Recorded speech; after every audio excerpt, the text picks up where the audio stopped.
Price lord. ಯೇಸು ಕ್ರಿಸ್ತನ ನಾಮದಲ್ಲಿ ನಿಮ್ಮೆಲ್ಲರಿಗೂ ವಂದನೆಗಳನ್ನು ಅರ್ಪಿಸ್ತಾ ಇದ್ದೇನೆ. ಈ ದಿನದಂದು ಮಾತನಾಡುವವನು ಎಂಬ ವಾಕ್ಯವನ್ನು ಧ್ಯಾನಿಸುವವರಾಗಿದ್ದೇವೆ. ಅದಕ್ಕೂ ಮುಂಚೆ ಚಿಕ್ಕ ಪ್ರಾರ್ಥನೆ. ಪ್ರೀತಿ ಸ್ವರೂಪನಾಗಿರುವ ತಂದೆಯಾದ ದೇವರೇ, ನಿಮಗೆ ಕೋಟಿ ಕೋಟಿ ಸ್ತೋತ್ರ ರಾಜ್ಯ. ಮಾತನಾಡುವವನು ಎಂಬ ವಾಕ್ಯವನ್ನು ನಾವು ಧ್ಯಾನಿಸುವಾಗ ನಿನ್ನ ಮಕ್ಕಳ ಸಂಗಡ ನೀನು ಮಾತಾಡಬೇಕಾಗಿ ಪ್ರಾರ್ಥಿಸ್ತಾ ಇದ್ದೀನಿ ತಂದೆಯೇ, ಆಮೇಲೆ. ಮಾತನಾಡುವವನು, ಇಬ್ರಿಯ 1ನೇ ಅಧ್ಯಾಯ 1ನೇ ವಾಕ್ಯ 2ನೇ ವಾಕ್ಯ. ಪುರಾತನ ಕಾಲದಲ್ಲಿ ನಮ್ಮ ಪಿತೃಗಳ ಸಂಗಡ ಪ್ರವಾದಿಗಳ ಬಾಯಿಂದ ಭಾಗವಾಗಿಯೂ ವಿಧ ವಿಧವಾಗಿಯೂ ಮಾತಾಡಿದ ದೇವರು ಮಾತಾಡಿದ್ದಾನೆ. ನಮ್ಮ ದೇವರು ನಮ್ಮೊಂದಿಗೆ ಮಾತನಾಡುವವನಾಗಿದ್ದಾನೆ, ನಮ್ಮೊಂದಿಗೆ ಸಂಭಾಷಿಸಿ ಆನಂದಿಸುವವನಾಗಿದ್ದಾನೆ, ನಮ್ಮ ಮಧ್ಯದಲ್ಲಿ ವಾಸ ಮಾಡುವಾತನಾಗಿದ್ದಾನೆ.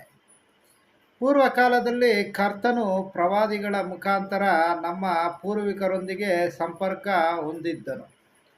ಯಜ್ಞಗಳನ್ನು ಸಮರ್ಪಿಸಿದಾಗಲೆಲ್ಲ ಅಗ್ನಿ ಜ್ವಾಲೆಯಲ್ಲಿ ಇಳಿದು ಬಂದು ತನ್ನ ಮಕ್ಕಳಿಗೆ ತನ್ನ ಮಾರ್ಗವನ್ನು ತಿಳಿಯಪಡಿಸಿದನು.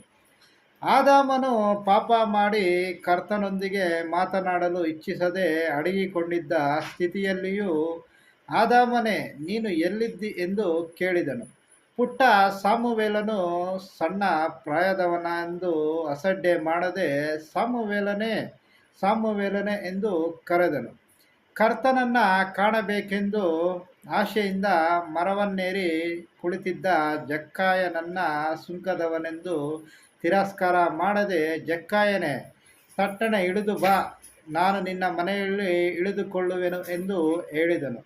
ಇಂದಿಗೂ ನನ್ನೊಬ್ಬೊಬ್ಬರೊಂದಿಗೆ ಮಾತನಾಡಲು ಕರ್ತನು ಬಯಸುವನಾಗಿದ್ದಾನೆ. ಕರ್ತನು ನಮ್ಮೊಂದಿಗೆ ಹಲವು ವಿಧಗಳಲ್ಲಿ ಮಾತನಾಡುತ್ತಾನೆ. ಮನಸ್ಸಾಕ್ಷಿಯ ಮೂಲಕ ನಮ್ಮೊಂದಿಗೆ ಮಾತನಾಡುತ್ತಾನೆ. ಮನಸ್ಸಾಕ್ಷಿ ಎಂಬುದು ಆತ್ಮದ ಬೆಳಕಾಗಿದೆ. ಮನಸ್ಸಾಕ್ಷಿಯು ಇಂಪಾದ ಆಲೋಚನೆಯು ಎಚ್ಚರಿಕೆಯ ಶಬ್ದವೂ ಆಗಿದೆ. ಮನುಷ್ಯನನ್ನು ದೇವರು ಸೃಷ್ಟಿಸುವಾಗ ತನ್ನ ಆತ್ಮವನ್ನು ಅವನಲ್ಲಿ ಇಟ್ಟನು. ಸತ್ಯವೇದವನ್ನು ಓದುವಾಗ ಆತ್ಮವಾಗಿಯೂ ಜೀವವಾಗಿಯೂ ಇರುವ ಕರ್ತನ ವಾಕ್ಯಗಳು ನಮ್ಮೊಂದಿಗೆ ಮಾತನಾಡುತ್ತವೆ.